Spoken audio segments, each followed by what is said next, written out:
بسم اللہ. ایک صلوات بھیجیں محمد والے محمد. اللہم صلی علی محمد وآل محمد. اعوذ باللہ من الشیطان اللعین الرجیم. بسم اللہ الرحمن الرحیم.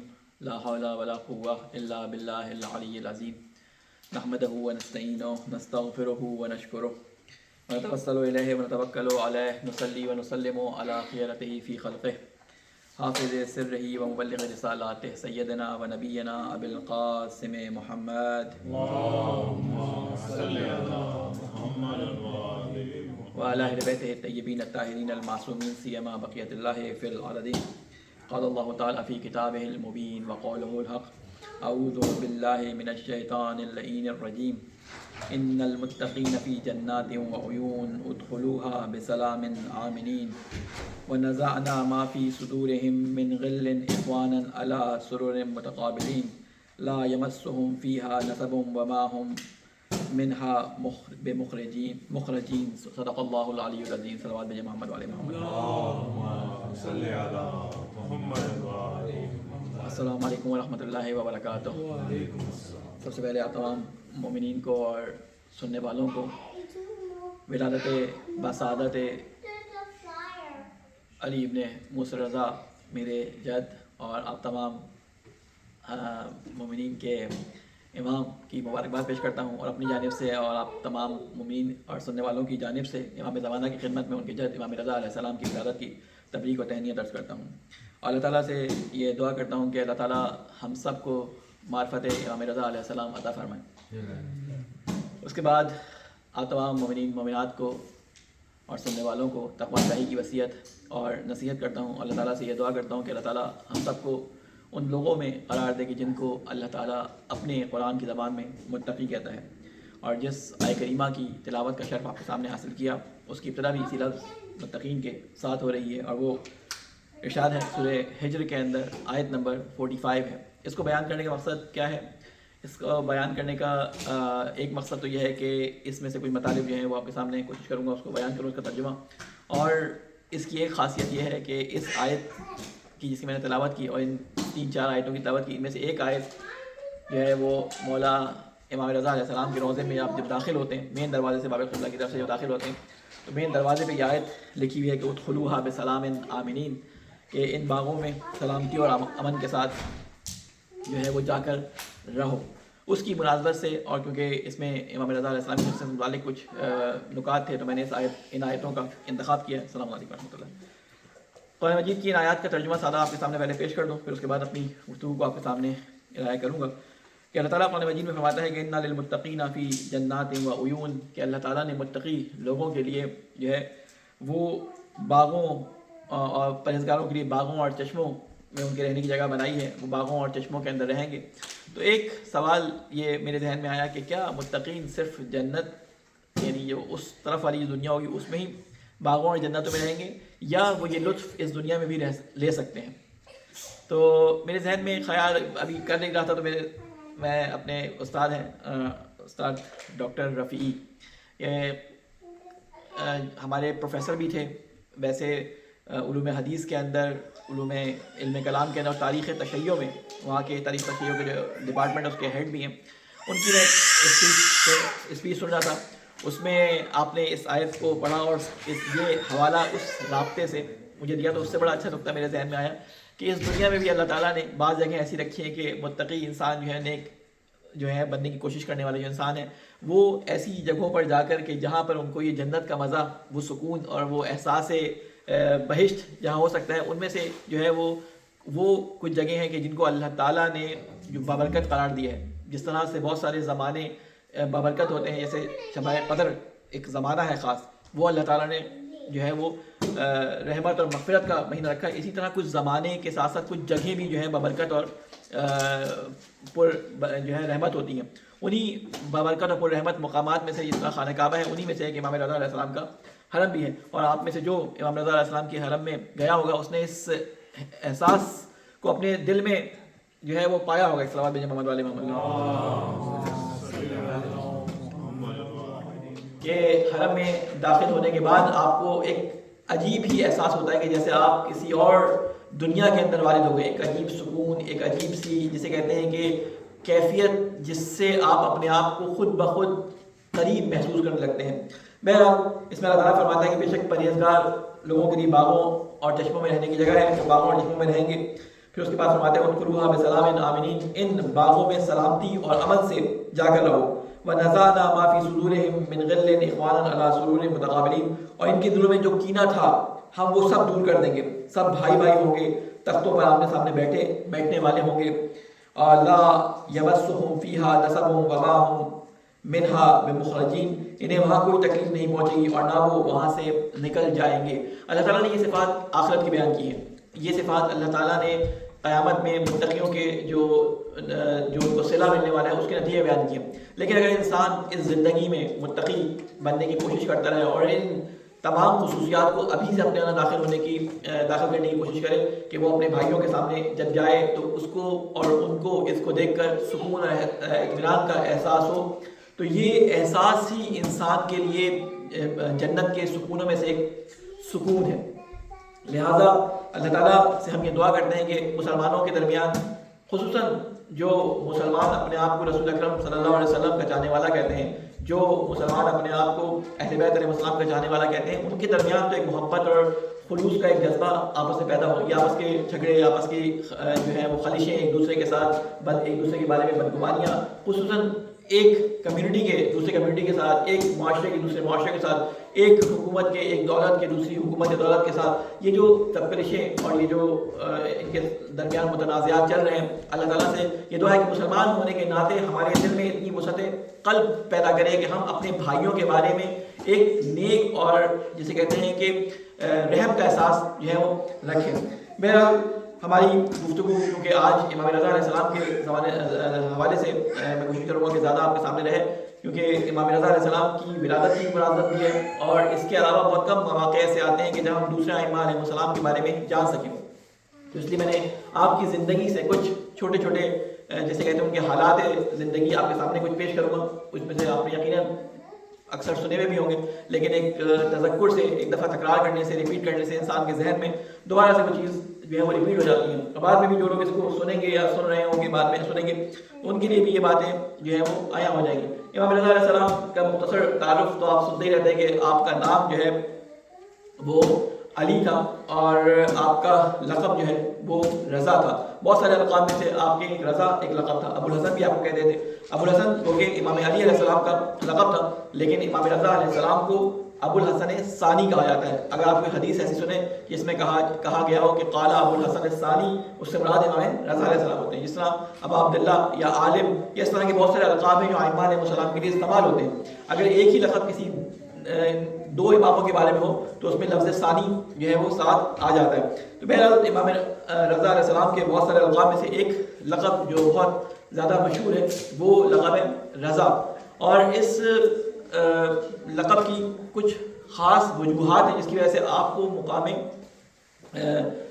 رضا کا آپ کو یہ لقب جو ہے وہ دیا گیا، اور یہ لقب بعض روایات کے مطابق روایات کے اندر رسول اکرم صلی اللہ علیہ وسلم سے منسوب ہے کہ رسول اکرم صلی اللہ علیہ وسلم نے اپنے ایک بیٹے کا لقب جو ہے وہ رضا رکھا تھا، اس کی کوالٹیز بتائی تھی، اس سے مطابقت کرتے ہوئے علماء نے کہا کہ خود رسول اکرم صلی اللہ علیہ وسلم سے مروی ہے یہ رقم، اور بعض جو ہے وہ کہتے ہیں کہ نہیں، یہ امام محمد تقی علیہ السلام نے کہ جب زیارت جامع کبیرہ ہمیں تعلیم فرمائی، کیونکہ زیارت جامع کبیرہ جو ہے وہ جس میں امامت کے سارے خصائص اور امامت کی ساری خوبیاں اور امامت کی ساری خصوصیات بیان کی گئی ہیں، وہ امام تقی علیہ السلام سے آئی، تو اس میں امام کو امام رضا علیہ السلام کے لقب سے جو ہے وہ یاد کیا گیا۔ تو بہرحال اس کے بہت سارے وجوہات بیان کرتے ہیں، لیکن جو سبب علماء کثرت سے بیان کرتے ہیں اس کو آپ کے سامنے بیان کرتا ہوں کہ رضا کہنے کی وجہ امام رضا کی کیا تھی۔ ویسے تو ہر امام جو ہے وہ رضا تھا۔ رضا لفظ جب آتا ہے تو یہ استعمال ہوتا ہے اس جگہ پر کہ جہاں پر دو طرفہ رضاعت موجود ہو، کہ ایسا شخص کہ جو دوسروں سے راضی ہو اور دوسرے بھی اس سے راضی ہوں۔ ہر امام کی زندگی میں یہ کوالٹی موجود تھی کہ دوسرے بھی اس سے راضی ہوں اور امام بھی دوسروں سے راضی ہوں، یہ کوالٹی سب میں موجود تھی۔ لیکن امام رضا علیہ السلام کو خاص یہ لقب کیوں دیا گیا؟ علماء اس کے بارے میں بہت سارے باتیں بیان کرتے ہیں، ان میں سے ایک بات یہ ہے کہ امام رضا علیہ السلام کے بارے میں یہ ہے کہ اگر ہم تاریخ تشیع کو اٹھا کے دیکھیں تو دو قسم کے ہمیں بڑے انقلاب یا دو تحولات شیعت کے اندر ہمیں نظر آتے ہیں کہ جو پوری شیعت کی تاریخ میں دو بڑے بڑے جو واقعات ہوئے، دو بڑے بڑے تحول تبدیلیاں جو واقع ہوئی ہیں، وہ دو اماموں کے زمانے میں ہوئی. ایک امام حسین علیہ السلام کے زمانے میں کہ جب آپ کی شہادت کے بعد تشیع یا اسلام کو تثبیت کر دیا گیا. وہ مسلمان جو اپنے آپ کو کمزور سمجھ رہے تھے، انہوں نے کہا کہ نہیں، اب ہمارا جو جاتا ہوا دین ہے، امام حسین علیہ السلام نے اپنے خون سے، اپنی قربانی سے اس دین کو بچا لیا. وہ تفصیلات آپ عاشور کے سلسلے میں مختلف جگہوں پہ سنیں گے. لیکن میں آتا ہوں دوسرے تحول کی طرف کہ اب جو تھا وہ ترویج شیعت کا زمانہ تھا، ترویج امامت، ترویج ولایت کا ایک مرحلہ تھا، جس کے لیے تمام ائمہ علیہ السلام نے کوشش کی. لیکن جو اس وقت کی حکومتیں تھیں، بنو امیہ کی حکومت میں کچھ امام رہے، بنو عباس کی حکومت میں کچھ امام رہے، تو ان حکومتوں نے ائمہ علیہ السلام کے اوپر اتنی پابندیاں لگائی ہوئی تھیں کہ جو بھی اہل بیت علیہ السلام کے جانے والے تھے، ان کی تبلیغ پہ، ان کے علوم کے پھیلانے پر یا ان کو اپنے اماموں تک سے ملنے پر جو ہے وہ پابندی تھی. لیکن جب امام رضا علیہ السلام کا زمانہ آتا ہے تو ہم دیکھتے ہیں کہ دوسرا تحول امام رضا علیہ السلام کے زمانے میں آتا ہے. امام رضا علیہ السلام کو ایسا موقع ملتا ہے کہ جس کے بعد شیعت بہت زیادہ گسترش پیدا کرتی ہے، بہت زیادہ شیعت کے اندر پھیلاؤ آتا ہے. وہ امور جو امامت سے متعلق و ولایت سے متعلق تھے، جو اصحاب سر، خاص رازدار صحابہ کو پتہ ہوا کرتے تھے اور ولایت کے بارے میں بات کرتے ہوئے لوگ ڈرتے تھے، امام رضا علیہ السلام نے اس کو برملا جو ہے وہ ممبروں سے اور برملا ایسے جسے کہتے ہیں کہ جگہوں سے بیان کیا کہ جو پورے معاشرے کے اندر پھیلتے چلے گئے. اور امام رضا علیہ السلام کے پاس کیونکہ یہ آپشن تھا کہ وہ بات کو آزادی سے بیان کر سکیں، کیونکہ خود ان کے پاس حکومت کے، جسے کہتے ہیں کہ حکومت کی پشت پناہی ایک طرح سے ان کے پاس موجود تھی. اور پشت پناہی کس لیے تھی کہ اس کے بارے میں انشاءاللہ میں آپ کو بتاتا ہوں کہ وہ پشت پناہی مامون الرشید کے زمانے میں اس نے اپنی حکومت کو بچانے کے لیے امام رضا علیہ السلام کو جو ہے وہ ولایت اہلی کا جو ہے وہ عہدہ پیش کیا تھا. بہرحال وہ سلسلہ ایک الگ ہے. لیکن امام رضا علیہ السلام کے بعد شیعت میں جو گسترش ہوئی وہ خاص طور پہ قابل توجہ ہے. ویسے اس زمانے کا جو ایران، جو جسے آپ خراسان کہتے تھے یا ایران جو ہوتا تھا، اس میں شیعہ پائے جاتے تھے. مثلا مثال کے طور پہ سبزوار کے اندر یا قم کے اندر یا تہران شہر رے کے اندر، جو پرانا تہران ہے جسے شہر رے کہتے ہیں، اس جگہ پر شیعہ کچھ تعداد میں مختلف جگہوں پہ موجود تھے. لیکن امام رضا کے آنے کے بعد جس طرح شیعت پھیلی ہے اور اس طرح مذہب رسمی وہاں کا جو ہے وہ شیعت ہو گیا، وہ امام رضا علیہ السلام کے بعد سے اس سلسلے کا آپ کہہ لیں کہ نقطہ آغاز تھا. اس کے بعد جو ہے وہ دو بڑے واقعات جو امام رضا علیہ السلام کے بعد ہوئے، اور ان واقعات کے بارے میں امام رضا نے اپنے اصحاب کو بتایا بھی تھا کہ میرے بعد کچھ لوگ یہاں پر آئیں گے، ٹھیک ہے، وہ ہماری تبلیغات یا ہماری ولایت یا ہمارے تعلیمات کو پھیلانے کا ذریعہ بنیں گے. ان میں سے پہلا گروہ تھا احمد بن موسیٰ، جو امام رضا علیہ السلام کے بھائی تھے. پہلا کاروان جب مدینہ سے چلا ہے وہ کس کا تھا؟ احمد بن موسیٰ، جنہیں آپ شاہ چراغ کے نام سے جانتے ہیں. شیراز جو لوگ گئے ہوں گے، شیراز میں آپ کا حرم مزار ہے، وہاں پہ شاہ چراغ کے نام سے مشہور ہے. ان کا نام تھا احمد بن موسیٰ. یہ امام رضا علیہ السلام کے بھائی تھے. یہ جب مدینہ سے چلے ہیں تو ان کے ساتھ تقریباً 3000 کے لوگ تھے، 3000 کے قریب لوگ تھے. 200 ہجری کے اندر امام رضا جو ہے وہ مدینہ سے آئے ہیں. کہاں پہ؟ خراسان کے اندر، مامون کے بلاوے پہ. اس کے بعد یہ احمد بن موسیٰ ہیں، اور دوسرا کاروان جو آیا ہے وہ کس کا ہے؟ حضرت معصومہ کا کاروان آیا ہے. یہ دو کاروان ایسے تھے کہ جن کے اندر بہت سارے لوگ تھے، اور جب یہ چلے تھے تو ان کی تعداد کم تھی، لیکن مدینہ پہنچتے پہنچتے ان کی تعداد بڑھنے لگتی تھی. تو جو حکمران تھے عباسی خلفاء، وہ حکومت کے لیے ان کو خطرہ سمجھتے ہوئے ان کو چتر بتر کر دیتے تھے. اور یہی حضرت معصومہ کے ساتھ ہوا کہ صحابہ میں جنگ ہوئی، اور جنگ میں کافی سارے جو ہے حضرت معصومہ علیہ السلام کے ساتھی مارے گئے، اور حضرت معصومہ بیمار ہوئی اور ان کو قوم لایا گیا. اسی طرح شاہ چراغ اور ان کے بھائی سید عابد محمد اور علاء الدین حسن یا علاء الدین حسین، امام موسیٰ کاظم کے بیٹے تھے. یہ بھی امام رضا کے ساتھ آئے. اور یہاں پر جب حکومت کو پتہ چلا کہ اس طرح یہ کاروان 3000 سے چلتے چلتے 15000 کی تعداد میں تبدیل ہو چکا ہے، لوگ جو راستے میں ان کے ساتھ ملے ہیں وہ ملتے چلے جا رہے ہیں، تو کہیں ایسا نہ ہو کہ یہ دارالحکومت تک پہنچ کر ہمارے لیے خطرناک ثابت ہو، تو ان کو راستے میں ہی روک دیا گیا.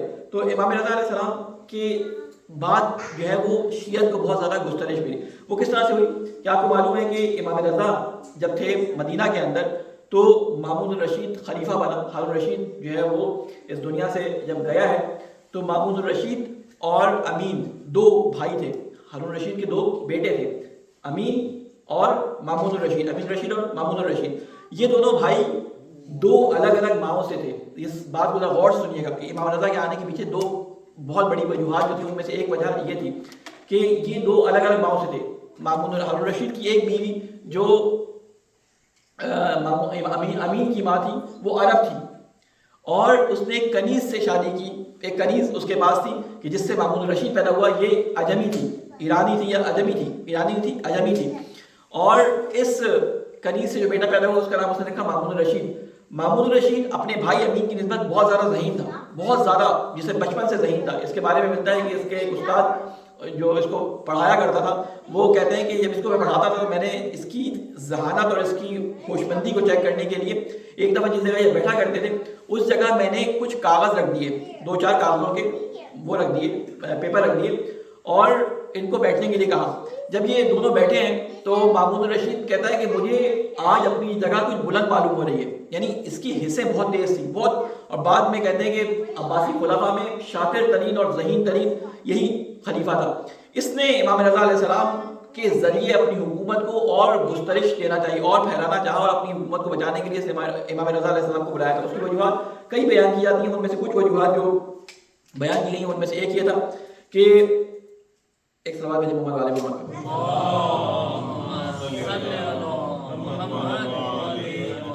ایک اور سوال ہے محمد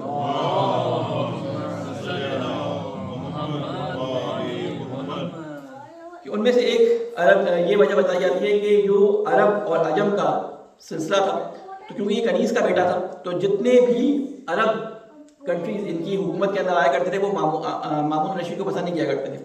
اور جب ہارون رشید مر گیا, دونوں بھائیوں کے پاس حکومت آ گئی, تو ہوا یہ کہ مامون رشید نے اپنے بھائی کو قتل کر دیا, اپنے بھائی امین کو قتل کر دیا.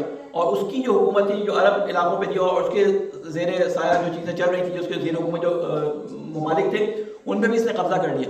سارے عرب اس کے مخالف ہو گئے.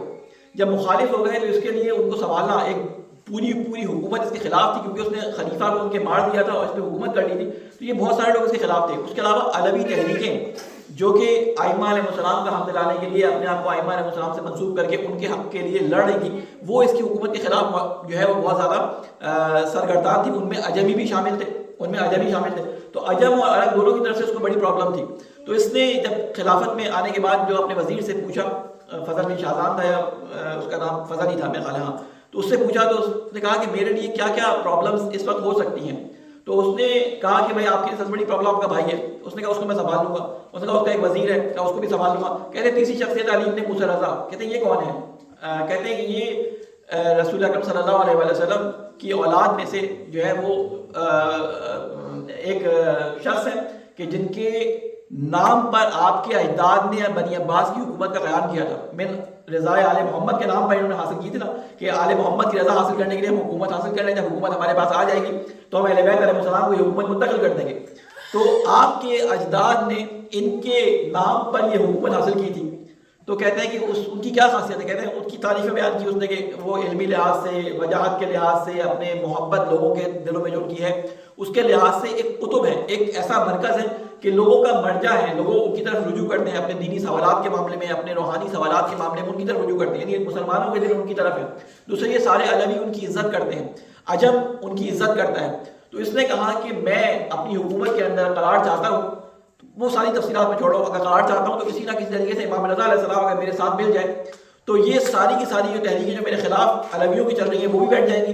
عجمی جو ان سے محبت کرتے ہیں جو میرے خلاف ہیں وہ بھی امام رضا علیہ السلام کو اگر میرے ساتھ دیکھیں گے تو وہ میرے خلاف سے اپنا جو ہے وہ تحریکوں کا سلسلہ کم کر دیں گے. تو اس نے امام رضا علیہ السلام کے پاس جو ہے وہ اپنا وقت بھیجا کہ آپ کو جو ہے وہ خراسان میں مامون نے طلب کیا ہے. امام رضا نے انکار کر دیا. 2-3 دفعہ یہ وقت آیا, تیسری دفعہ کہا کہ آپ کو آنا ہی پڑے گا. تو اس انکار اور اس بار بار کی کاروان اور وقت کے آنے میں لوگوں کو کم سے کم یہ پتہ چل گیا کہ مامون الرشید زبردستی امام رضا علیہ السلام کو لے کے جا رہا ہے. تو اور اس زمانے میں امام رضا علیہ السلام نے بیان کرنا شروع کر دیا لوگوں کے درمیان کہ مجھے زبردستی جب یہاں سے لے کے جائے گا تو جس طرح میرے جد علی اور میرے جد حسین مدینہ سے نکلے تھے اور واپس نہیں آئے تھے تو میں بھی واپس نہیں آؤں گا. خود امام رضا علیہ السلام نے اپنے مدینہ سے نکلنے سے پہلے اپنی ایک طرح سے مجلس کرائی ہے. اور وہ مجلس کیا تھی کہ امام رضا علیہ السلام کو جب آخری وقت آیا ہے اور ان کو لینے کے لیے کہ آپ کو چلنا ہی پڑے گا ورنہ آپ کو جو ہے وہ زندہ نہیں رہنے دیا جائے گا، تو امام نے پھر حامی بھری اور چلنا شروع کیا اپنے ساتھ، کچھ جو ان کے لوگ چلے وہاں سے ان کو اپنے ساتھ لیا. تو جب آخری ان کا وہ جلسہ یا ان کی مجلس یا آخری محفل جو اپنے گھر والوں کے ساتھ اور اپنے صحابیوں کے ساتھ امام رضا کی بیان کی جاتی ہے، وہ مجلس ہے کہ جس میں دیبل خزائی امام رضا علیہ السلام نے اس کو بلایا، بہت بڑا شاعر تھا دیبل خزائی، اس کو بلایا اور پردہ گھر میں لگوایا، ایک طرف خواتین کو بٹھایا، ایک طرف سارے مرد آپ کے گھر کے بیٹھے اور جو آپ کے کچھ اصحاب تھے خاص وہ بیٹھے، اور کہا کہ دیبل تم جو ہے وہ ہمارے جد کے لیے جو ہے کوئی مرثیہ کہو. تو اس نے مرثیہ کہنا شروع کیا اور اس مرثیے کو جب اس نے تمام کیا تو امام رضا نے کہا اور ایک خوب گریا شروع ہوا کہ اے فاطمہ، آپ کے کچھ بیٹے جو ہیں وہ کربلا کی زمین میں جو ہے وہ کہکشاں کے ستاروں کی مانند بکھرے پڑے ہوئے ہیں اور ان کے جسم جو ہے خون سے لہو لہان ہیں، ان کی قبریں وہاں پر ہیں، ایک جنت کا ایک ٹکڑا وہاں پر ہے. تو امام رضا نے کہا کہ دیبل اس کے اندر کچھ شعر اضافہ کرو اور کہا کہ ایک آپ کا بیٹا توس میں ہے اور اے فاطمہ اس پہ بھی گریا کرو، اے لوگوں اس پہ بھی گریا کرو کہ جس کی قبر توس کے اندر بنا لی جائے گی، جو غریب اپنے وطن سے دور مارا جائے گا. تو دیبل نے خیر ان شعروں کا اضافہ کیا. بعد میں دیبل نے پوچھا کہ مولا امام رضا آپ نے جس کا جو ہے وہ تذکرہ فرمایا وہ کون ہے؟ کہا کہ اے دیبل میں یہاں سے جاؤں گا، میں توس کے اندر خراسان میں جب جاؤں گا تو مجھے وہاں پہ قتل کر دیا جائے گا اور میری قبر وہیں بنے گی. تو اس طرح امام رضا ایک روتا ہوا اپنا گھرانہ، اپنے روتے ہوئے اصحاب، اپنے محبت کرنے والوں کو چھوڑ کر نکلے. مامون نے یہ رکھا تھا کہ ایسے علاقوں سے امام رضا کو لے کے آیا جائے کہ جو ان کے خلاف لوگ ہیں، اہل سنت کے علاقے ہوں یا جو امام سے نفرت رکھنے والے لوگ ہوں یا جو کافر لوگ ہیں ان کے درمیان سے ان کو لے کے جائے، جو ان کے محبت کرنے والی جگہ تھی جیسے قم ہو گیا یا اس طرح کی جو جگہ تھی جہاں سے ان کو لے کے آنا چاہیے تھا کہ ان کے چاہنے والے ہوں، ایسی جگہ سے لے کے نہیں آئے بلکہ ایسی جگہ سے لے کے آئے کہ جہاں پہ سارے ان کے مخالفین تھے اور وہاں پر امام رضا علیہ السلام کے ساتھ بھی لوگ جا رہے تھے. اب دیکھیں کہ امام رضا کی شخصیت ایسی تھی کہ جو لوگ اس کو لینے آئے تھے وہ آہستہ آہستہ راستے میں امام رضا کی گرمیدہ ہونے شروع ہو گئے. بہت طولانی سفر تھا، مدینے سے لے کر خراسان تک کا سفر بہت طولانی سفر تھا، کئی اس میں ماہ لگے آنے میں، کئی اس میں عرصہ لگا، کئی شہروں میں امام رضا کا علیہ السلام کا قیام ہوا. تو جس شہر میں امام رضا علیہ السلام جاتے تھے اس شہر میں لوگ جو ہے آپ کی زیارت کے لیے آتے تھے، آپ سے ملتے تھے، آپ کے کردار سے، آپ کے اخلاق سے جو ہے وہ مانوس ہوتے تھے اور آپ سے محبت کرنے لگتے تھے. وہ مقام آگے ان کو ایسے علاقے میں لے کے جایا گیا کہ جس علاقے میں سارے اہل سنت رہتے تھے اور بالکل جسے کہتے ہیں نا کہ خلاف تھے، یعنی جو جانتے نہیں تھے امام رضا علیہ السلام کو. جب ان کو پتہ چلا، ایرانی تھے، ان کو جب پتہ چلا، ایرانی اجمی ان کو اجمی کہتے تھے، تو ان کو جب پتہ چلا کہ ایک وہ شخص آ رہا ہے کہ جس کی ماں ہمارے بادشاہ ایران کی بیٹی تھی بے شہروانوں اور باپ سید البطا ابو طالب کے خاندان، ہاشم کے خاندان، رسول اکرم صلی اللہ علیہ وسلم کے خاندان کی نسل میں سے جو ہے وہ امام حسین علیہ السلام کا بیٹا ہے. تو یہ سارے کے سارے شوق زیارت میں آئے کہ کون ایسی شخصیت ہے جو یہاں سے آ رہی ہے، یعنی دو طرف خاندان عربی اور اجمی خاندانوں کا ملاپ تھا امام رضا علیہ السلام کے اندر. تو یہ سارے کے سارے لوگ آئے، ہزاروں کی تعداد میں لوگ تھے، جس میں سے کہا جاتا ہے کہ 20,000 کے قریب روات تھے. بہت بڑا نیشا پور کے اندر مدرسہ تھا، بہت سارے مدارس کا اہل سنت کا جال تھا. اس میں لوگ اپنی قلم ادوات لے کے آئے کہ ہم رسول کی کوئی حدیث آپ سے سننا چاہیں گے. تو نیشا پور میں جب امام رضا علیہ السلام پہنچے ہیں اور پہنچنے کے بعد نیشا پور میں جب امام رضا علیہ السلام نے اپنی سواری کو روکا ہے تو لوگوں نے کہا کہ ہمیں اپنے جد کی کوئی حدیث سنائے. تو اس وقت امام رضا علیہ السلام نے جو ہے اپنے سواری جس پہ وہ سوار تھے اس کا پردہ ہٹایا اور وہ حدیث مشہور جو آپ لوگوں نے سب نے سنی ہوگی وہ حدیث سنائی. اور اس حدیث کو سنانے سے پہلے جو سند امام رضا علیہ السلام نے بیان کی اس سند کو سلسلۃ الذہب کہا جاتا ہے، گولڈن چین آف نریشن، سلسلۃ الذہب، سونے سے لکھی جانے والی سند. اور اس کی خاصیت کیا تھی کہ اس سند میں سارے کے سارے معصوم تھے. کہا کہ میں یہ بات جو تمہارے سامنے بیان کر رہا ہوں یہ میں نے اپنے بابا علی بن موسی رضا سے سنی، انہوں نے اپنے بابا جو ہے وہ امام صادق سے سنی، انہوں نے اپنے بابا امام باقر سے سنی، انہوں نے اپنے بابا امام حسین سے سنی، انہوں نے امام سجاد سے سنی، انہوں نے اپنے بابا امام حسین سنی، انہوں نے اپنے بابا امام علی سے سنی، انہوں نے اپنے محبوب رسول خدا سنی، انہوں نے جبرائیل سے سنی اور جبرائیل نے خداوند کریم کے حکم پر یہ بات جو ہے پہنچائی. یعنی یہ سلسلہ سند ایک طرح سے کیا ہے، حدیث قدسی ہے، اللہ تعالیٰ تک اس کی سند ہے. تو امام مالک علیہ السلام کہہ رہا ہوں، امام مالک جو ایک اہل سنت فقہ کے امام ہیں، انہوں نے اپنی کتاب میں لکھا ہے کہ یہ سند اتنی معتبر ہے کہ اگر کسی دیوانے اور جنون والے شخص پر صرف سند کو پڑھ کے سنا دیا جائے تو اس کو جنون دور ہو جائے. اور اہل سنت کی کتابوں میں یہ روایت موجود ہے، اور اہل شیعہ تشیع کی کتابیں تو موجود ہی ہے. اور اس روایت کو کیا کہتے ہیں؟ روایت حسن کہتے ہیں. حسن کہتے ہیں قلعے کو، کہتے ہیں لا الہ الا اللہ حسنی. امام رضا فرماتے ہیں لا الہ الا اللہ جو ہے اللہ تعالیٰ کے اس سے فرماتا ہے کہ میرے جن اللہ تعالیٰ حکم میں فرمایا، اور اللہ تعالیٰ کیا فرماتا ہے کہ لا الہ الا اللہ حسنی. اللہ تعالیٰ کہتا ہے کہ کلمۃ لا الہ الا اللہ میرا قلعہ ہے، جو اس قلعے میں داخل ہو جائے گا امن من عذابی، وہ میرے عذاب سے بچ جائے گا. یہ کہہ کر امام رضا علیہ السلام نے اپنی سواری کا جو ہے وہ پردہ اپنے اس کو واپس کر دیا، لوگوں کو سوچنے مجبور کر دیا. اور اپنے یہاں پہ لفظ آیا ہے، اپنے سواری چلانے والے سے کہا کہ سواری کو آگے بڑھاؤ. اب انہوں نے لوگوں نے دیکھا کہ یہ اتنی مختصر سی حدیث سنا کر جو ہے وہ آگے بڑھ گئے. اب یہ سوچ ہی رہے تھے کہ امام رضا نے کہا کہ سواری کو روکو، اور سواری کو روکنے کے بعد دوبارہ پردہ ہٹایا اور جملہ فرمایا کہ بے شروط ہے کہ اس جنت کی عذاب سے بچنے کی کچھ شروط ہیں، وَأَنَا مِن شُرُوطِهَا، اور میں ان شروط میں سے ایک شرط ہوں. یعنی میں توحید کی شرائط میں سے ایک شرط ہوں. یعنی اللہ تعالیٰ کی توحید پہ جس کو ایمان رکھنا ہے اس کو میری امامت پہ بھی ایمان رکھنا ہوگا. وہ شرط توحید تھے. تو یہ روایت کہتے ہیں کہ سلسلۃ الذہب کہلاتی ہے. اور اس روایت کے اندر تفصیل اس کی علماء نے تشریحاں بہت زیادہ کی ہیں، تو وہ آپ مجالس میں سن بھی چکے ہوں گے، اور آپ پڑھ بھی سکتے ہیں. کسی جگہ پہ آپ جائیں تو اس روایت کی تفصیل آپ کو مل جائے گی. ابھی وقت میرے پاس نہیں ہے، میں اس کو ابھی بیان نہیں کر سکتا. تو یہ مامون کے ارادوں میں سے جو تھا کہ امام رضا علیہ السلام کو اہل سنت کے علاقوں سے یا دشمنوں کے علاقے سے گزارا جائے، یہ اس کے لیے نقصان دہ بن گیا. اب یہ مقصد جو مامون کا تھا کہ میں ساری علوی تحریکوں کو دبا دوں گا اور ان کو اپنے ساتھ ملا دوں گا، وہ مقصد آہستہ آہستہ راستے میں امام رضا علیہ السلام کی تقاریر یا امام رضا علیہ السلام کے سے ملاقاتوں میں یہ آیا ہوتا جا رہا تھا کہ امام رضا زبردستی جا رہے ہیں، مامون کی پسند سے نہیں جا رہے. تو وہ لوگ جو خلاف تھے اور مامون کے پہلے بھی خلاف تھے، اور جب امام رضا کی یہ بات سنی تو علوی بڑے ناراض تھے اس بارے میں. علوی بھی ناراض تھے اور عجمی بھی ناراض تھے کہ ایک شخصیت جو ایک روحانی شخصیت تھی، جو علمی شخصیت تھی، لوگوں سے سوال و جواب، اور اہل بیت علیہ السلام کے خاندان میں سے ایک اہل بیت کا ایک فرد ہے، تو وہ کیوں اس شخص کے پاس جو ہے حکمرانی کے لیے جا رہا ہے؟ کیونکہ مامون نے خلافت کی پیشکش کی تھی آپ کو کہ آپ میرے بعد میرے خلیفہ میری جگہ آپ آئیں. اور یہی ہوا کہ جو امام رضا علیہ السلام کے بارے میں یہ کہہ رہا تھا کہ وہ میرے لیے خطرناک ہے، تو میں ان کے ساتھ ایک ایسی چال چلوں گا کہ یہ خطرناکی ان کی دور ہو جائے گی، لوگ میرے ساتھ ہو جائیں گے. جو لوگوں کو ان کی بہترانی کے لیے کہتا تھا، ہوا یہ کہ جب امام رضا علیہ السلام وارد ہوئے ہیں تو امام رضا کی ہیبت اور امام رضا کا روب اتنا تھا کہ مامون خود اپنی جگہ سے کھڑا ہو گیا اور کہا کہ آپ میری جگہ پر آئیں، آپ میری جگہ آ کے بیٹھے. تو مامون کو امام رضا نے جواب دیا کہ یہ جگہ جو ہے وہ غصبی ہے، میں اس جگہ میں نہیں بیٹھوں گا، میرے لیے دوسری جگہ جو ہے وہ بنائی جائے، ایک الگ سے ممبر یا ایک الگ سے کرسی یا امام رضا علیہ السلام کے لیے رکھی گئی. امام رضا اس میں بیٹھے. خیر وہ بہت زیادہ طولانی اس کی جو ہے وہ تفصیلات ہیں کہ کئی محفلیں ہوئیں، ان میں امام رضا علیہ السلام کو خلافت کے بارے میں کہا گیا کہ آپ میری جگہ پہ آ کے بیٹھے. امام رضا نے اس سے منع کر دیا، یہ تو ہو ہی نہیں سکتا.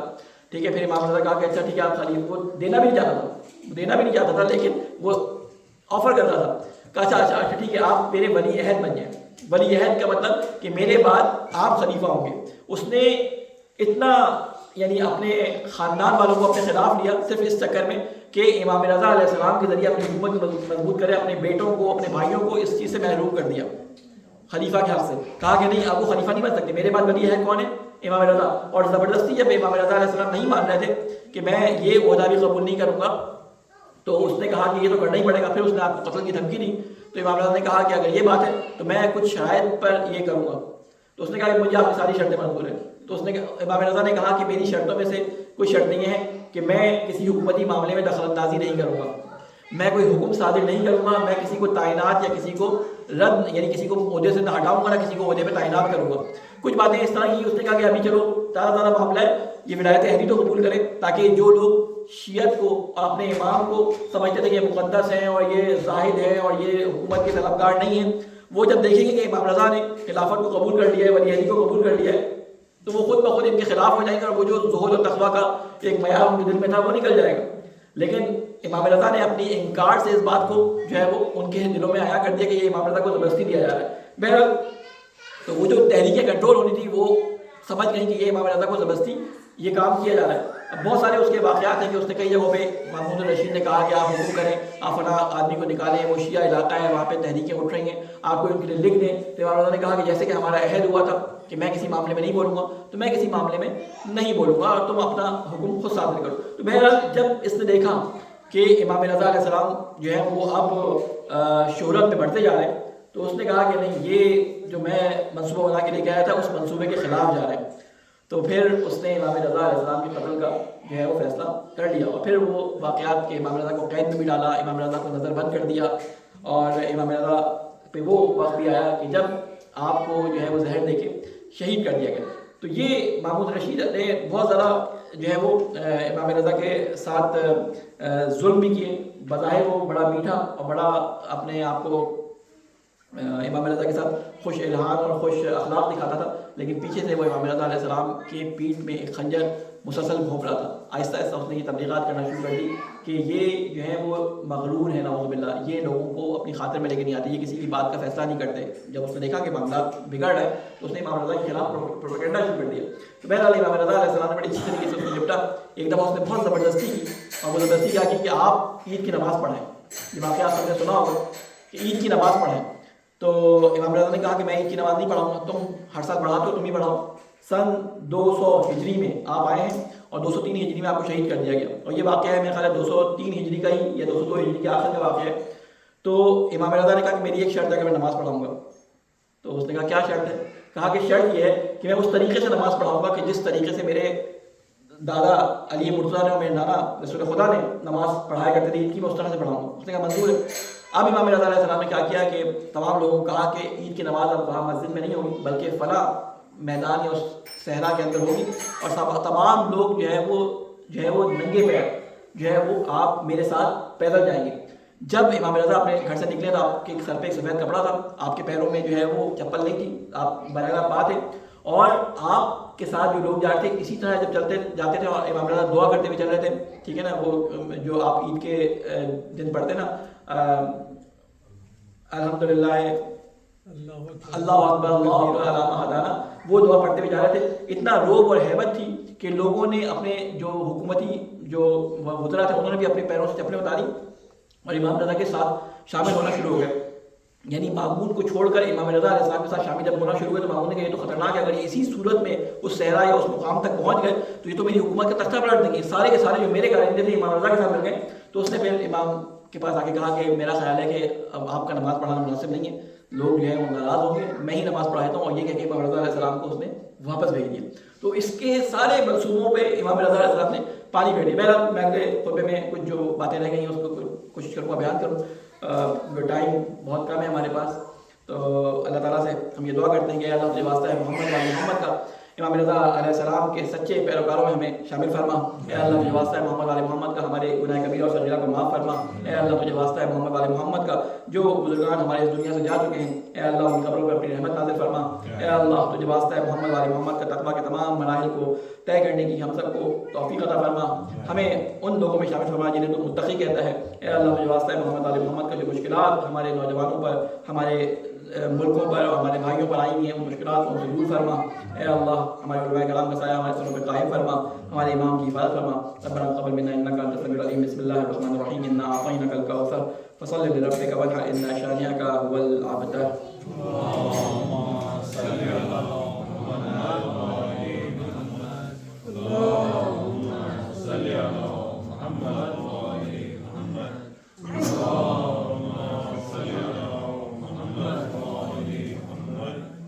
اللهم صل على محمد وآل محمد. بسم الله الرحمن الرحيم. الحمد لله رب العالمين والصلاة والسلام على سيدنا ونبينا وحبيب قلوبنا أبي القاسم المصطفى محمد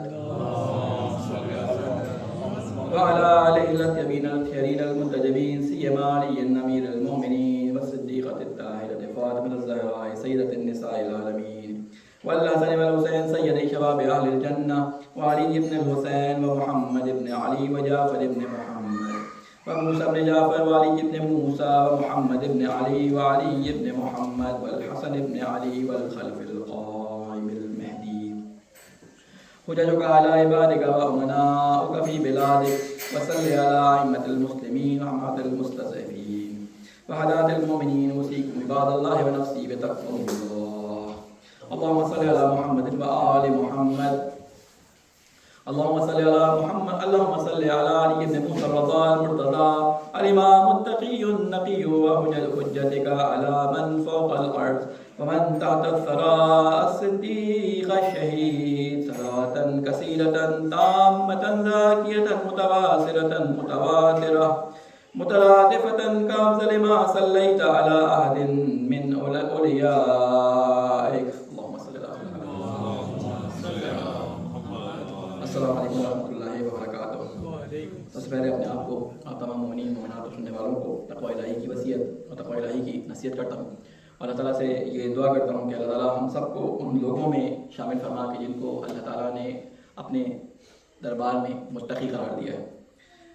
اس کے بعد مناسبات میں امام رضا علیہ السلام کے بارے میں تو آپ کو میں نے بیان کیا ہی. بس ایک بات جو ہماری پچھلی گفتگو میں آپ کے سامنے بیان کی امام رضا علیہ السلام کے حوالے سے وہ بیان کروں. اور پھر اس کے بعد آج کل جو اہم موضوع ہے وہ اس وقت جنگ اور اس کے بارے میں چلنے والی خبریں ہیں ان کے بارے میں آپ کے سامنے بیان کروں. اس بعد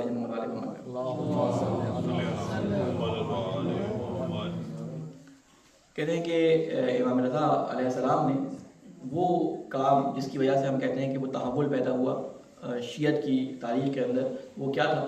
وہ تاریخ کے اندر تحول اس طرح سے پیدا ہوا کہ امام رضا نے وہ مطالب کہ جو ہمارے پچھلے ائمہ علیہ السلام کو بتانے کی یا تو پرمیشن نہیں تھی یا ان کے گرد پہرے اتنے تھے یا وہ اگر لوگوں کو بتائے جاتے تو ان لوگوں کے لیے خطرناک ثابت ہوتے اور حکومت کی طرف سے ان کو یہ نقصان پہنچنے کا خدشہ تھا. پچھلے ائمہ بیان نہیں کر سکے. وہ تھی ولایت اور ولایت سے متعلق احادیث اور روایات اور ولایت کے معنی اور ولایت کے حقوق اور ولایت کے حق، یہ ساری کی ساری چیزیں جو ذمہ داریاں تھیں ولایت کے سلسلے میں، یہ امام رضا علیہ السلام نے کھل کر بتائیں. اور یہ کھل کر بتانے کا موقع کس طرح سے ملا؟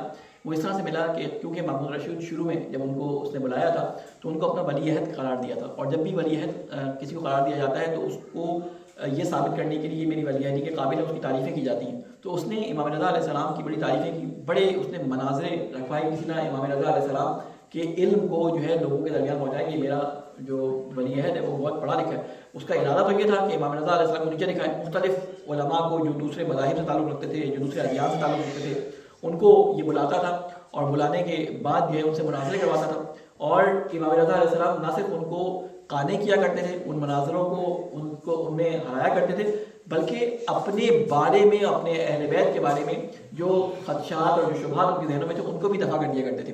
اس کے علاوہ امام رضا علیہ السلام نے ایک کام یہ کیا کہ جو بنی امیہ کے زمانے میں جو کام شروع ہوا تھا اہل بیت علیہ السلام پہ شب و شتم کا، کہ نعوذ باللہ امام علی علیہ السلام کو جو ہے وہ ممبروں سے شب و شتم کیا جاتا تھا. تقریباً 70 سال یہ کام ہوا.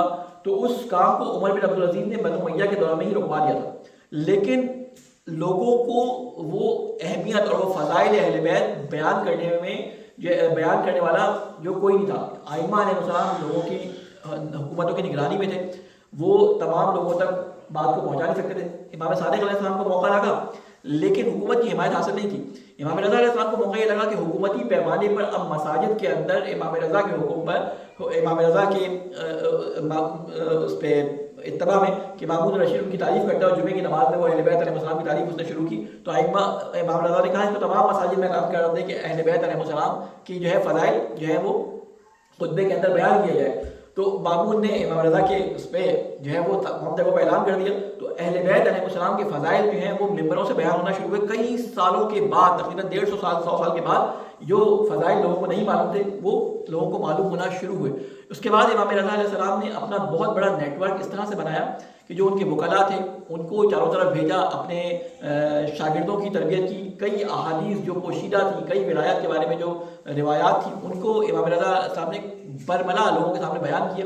اب یہ کیونکہ حکومتی پوری ٹیم ان کے بیک پہ تھی تو ان کو کوئی روکتا بھی نہیں تھا. محمود رشید نے بالکل فری ہینڈ دیا تھا. لیکن یہی چیز محمود رشید کے لیے جو ہے وہ بعد میں باعث خطرہ ہو گئی. تو اس نے پھر امام رضا علیہ السلام کو جو ہے وہ راستے سے ہٹانے کا فیصلہ کیا. اور وہ آپ کو معلوم ہے کہ یہ امام رضا کے پاس آیا اور کہتا ہے کہ اب جو ہے وہ میرا خیال ہے موقع آ گیا ہے کہ آپ کو مجھ سے جدا ہونا پڑے گا. اور پھر وہ پورا تفصیل ہے کہ اس نے انگوروں میں یا انار میں اپنے ایک کارندے سے زہر ملوایا اور خود لے کر امام رضا کے پاس آیا، اور کا ایک جگہ جہاں پہ بنی ہوئی تھی وہاں پہ امام رضا علیہ السلام کو بلوایا کہ میں مامون رشید آپ کے مہمان خانے میں آیا ہے اور آپ کو بلایا ہے۔ تو امام رضا علیہ السلام نے اپنے صحابی جو تھے ابا سلط ان سے کہا کہ دیکھو میں جا رہا ہوں، اگر میرے سر پہ کپڑا پڑا ہو واپسی پر تو سمجھ جانا اور مجھ سے کوئی بات نہ کرنا، اگر میرے سر پہ کپڑا ہو، اور اگر میں سادہ ہوں تو پھر مجھ سے جو تم چاہو پوچھ سکتے ہو۔ تو یہی ہوا کہ جب امام رضا علیہ السلام اس کمرے میں یا اس جگہ پر گئے جہاں مامون رشید آیا تھا آپ سے ملنے کے لیے، اپنے ساتھ انگور لے کے آیا اور اس نے کہا کہ یہ خاص انگور ہیں جو میرے خاص باغات کے ہیں، یہ انار ہے، یہ آپ تناول فرمائیں۔ تو امام رضا نے اس سے انکار کیا، اور جب انکار کیا تو اس نے کہا نہیں یہ تو آپ کو کھانے ہی پڑیں گے۔ جب زبردستی ہوئی کہا کہ تو اگر کہتا ہے زبردستی کرتا ہے تو ٹھیک ہے میں اس میں سے کچھ کھا لیتا ہوں۔ تو آپ نے 2-3 دانے اس میں اٹھائے اور چل دیے، باہر کی طرف چل دیے۔ تو مامون رشید نے کہا کہاں جا رہے ہیں؟ کہا کہ جہاں تو مجھے بھیجنا چاہتا تھا میں وہیں جا رہا ہوں۔ اور یہ کہتے ہیں کہ زہر اتنا شدید تھا کہ امام رضا علیہ السلام جب باہر نکلے تو آپ کے قدموں میں لڑکڑاہٹ آ گئی تھی۔ آپ نے اپنے سر پہ کپڑا ڈالا اور جب دروازے سے باہر نکلے ابا سلط نے جب کپڑا آپ کے سر پہ دیکھا تو وہ سمجھ گیا کہ معاملہ کچھ خطرناک ہے، کیونکہ امام نے کہا تھا میرے سر پہ اگر کپڑا ہو تو مجھ سے بات نہ کرنا۔ اور یہ اسی طرح سے امام رضا علیہ السلام اپنے گھر تک پہنچے، اور اس کے بعد پھر وہ زہر کی شدت نے آپ کو آہستہ آہستہ جو ہے وہ شہادت کے نزدیک پہنچا دیا، اور پھر وہ سارا سلسلہ کیونکہ بلال سے میں اس شہادت کو نہیں پڑھا۔ تو اس طرح امام رضا علیہ السلام نے ہمارے شیعوں کے لیے ایک دروازہ کھول دیا، اور علوم آل محمد کی گسترش میں جو کردار امام رضا نے ادا کیا اس کا آپ نمونہ ایک یہ دیکھ لیں کہ امام حسین علیہ السلام کہ جن کے لباس کو پارے پارے کر دیا گیا تھا، ان کے لباس کے ٹکڑے کر کے لوگوں نے اپنے درمیان تقسیم کر دیے گئے تھے، امام رضا نے انہی لوگوں کو اتنا زیادہ اہل بیت کی طرف راغب کر دیا کہ جب آپ نے اپنا ایک جبہ یا اپنا ایک عبایا دیبل خزائی کو تحفے کے طور پہ دیا تو ہزاروں درہم کے اندر وہ بعد میں فروخت ہوا، کیونکہ صرف امام رضا علیہ السلام کے جسم سے تبرک کی وجہ سے، یعنی ایک امام کو تبلیغات نے کیا کر دیا تھا کہ اس کے لباس کو پالے پالے کر دیا تھا، اور دوسرے امام نے شیعت اور اہل بیت اور محمد آل محمد کی اتنی پاکیزگی اور اتنی فضائل بیان کی کہ ان کے لباس کو ہزاروں درہم میں لوگوں کے درمیان جو ہے وہ تقسیم کر دیا گیا۔ ہزاروں درہم اس کے جو ہے وہ قیمت اس کی بیان کی جاتی ہے کہ اس کی قیمت لگی، اور دیبل خدائی نے اس کو پھر بیچا نہیں۔ تو یہ اس طرح سے شیعت کے اندر ایک تبدیلی آ گئی۔ آج ہمارے لیے امام رضا علیہ السلام کی زندگی میں جو سبق ملتا ہے وہ یہ ملتا ہے کہ امام نے کوشش کیا کی، رہے وہ ایک ظالم حاکم کے ساتھ، لیکن کوشش کیا کی کہ اس زمانے کے اندر اپنے شیعوں کی پرورش انہوں نے کوشش کی کرنے کی، اپنے مسلمان بھائیوں کی پرورش کی کہ ان کے اندر جو ہے وہ علوم اور ان کے اندر حب خدا اور ان کے اندر حب تقویٰ جو ہے وہ پیدا ہو۔ آج بھی ہماری کوشش یہ ہونی چاہیے کہ ہم اپنے مومنین لوگوں، اپنے مومنین دوستوں، اپنے بھائیوں اور مسلمان بھائیوں کے درمیان کوشش کریں کہ محبت اور حب اور تقویٰ کا جذبہ پیدا کرنے کی کوشش کریں، اور یہ تقویٰ کا جذبہ ہم ایسے ہی پیدا نہیں کر سکتے، اس کے لیے ہمیں خود بھی اپنے اندر وہ صفات پیدا کرنی پڑیں گی۔ آج کل دیکھیں جنگ کے حالات چل رہے ہیں، آپ کے سامنے ہیں کہ انڈیا اور پاکستان کے درمیان ایک بہت کشیدگی طاری ہے، اور دونوں ممالک کے درمیان، گورنمنٹس کے درمیان جو بھی موجود ہو، عوام اس میں پریشان ہے، اور اس زمانے میں جو خبریں آ رہی ہیں وہ اور زیادہ پریشان کنندہ ہیں۔ جنگ تو شاید اتنی تیز نہیں ہو رہی، لیکن جو خبروں کی جنگ چل رہی ہے، جو سوشل میڈیا پہ جو جنگ چل رہی ہے وہ زیادہ خطرناک چل رہی ہے۔ ایسے خبریں اور اس طرح کی خبریں آ رہی ہیں کہ جس کی وجہ سے لوگوں کے جذبات ایک دوسرے کے خلاف جو ہیں وہ بھڑک رہے ہیں، اور آپ نے ابھی 2 ہفتے پہلے سنا ہوگا کہ ایک واقعہ پیش آیا اس جنگ سے پہلے کہ خطرناک اور غلط خبروں کا نتیجہ کیا ہوتا ہے کہ ایسی دشمنیاں پیدا ہو جاتی ہیں کہ انسان کسی کو قتل کرنے سے دریغ نہیں کرتا، یعنی انسان دوسرے کا خون بہانے سے بھی دریغ نہیں کرتا۔ ابھی 2 ہفتے پہلے فرانس کے اندر مسجد کے اندر ایک واقعہ آپ نے سنا ہوگا کہ عبد الماجد ملکیہ ایسی کوئی نام تھا، ایک امام تھا ایک مسجد کے اندر فرانس کے اندر، وہ مسجد میں تھا، ایک نوجوان آیا وہاں پہ اور آنے کے بعد اس سے کہتا ہے کہ میں مسلمان ہوا ہوں تازہ، مجھے نماز پڑھنا سیکھنی ہے۔ یہ بھی مسجد کی صفائی کر رہا تھا، اس نے کہا کہ ابھی نماز ہوگی تو میں تمہیں جو ہے وہ سکھاؤں گا۔ اس نے کہا مجھے سکھا دے، مجھے جانا ہے۔ اور تو اس نے کیا کیا، وہ شریف آدمی بیچارہ، اس نے کہا اچھا میرے ساتھ کھڑے ہو جاؤ، نماز پڑھ لو۔ اس کی ویڈیو بھی انٹرنیٹ پہ موجود ہے، اگر آپ دیکھیں تو آپ کو اس کی مظلومیت کا احساس ہوگا۔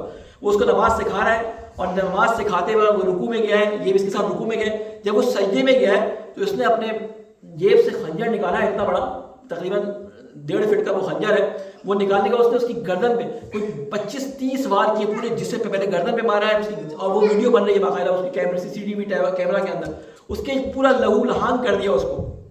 غلط تبلیغات کا، غلط رپورٹنگ کا یہ مسئلہ ہوتا ہے کہ انسان کے ذہن کے اندر اتنا زیادہ بغض اور اتنا زیادہ کینہ بڑھ جاتا ہے کہ وہ اپنے سارے عقل و شعور کو کھو کر قتل پہ راضی ہو جاتا ہے۔ تو یہ سوشل میڈیا کے اوپر اس پہ خبریں جو آ رہی ہیں اس پہ آپ کو اعتبار کرنے کی ضرورت نہیں ہے. جنگ ایک ایسی چیز ہے کہ سیوطی ایک علماء میں سے اہل سنت کے بہت بڑے عالم گزرے, کہتے ہیں کہ 2 یا 3 چیزوں کے بارے میں جو اخبار اور احادیث آئی ہیں ان میں بہت زیادہ جسے کہتے ہیں کہ جعلی روایات ہیں. ان میں سے ایک کیا ہے؟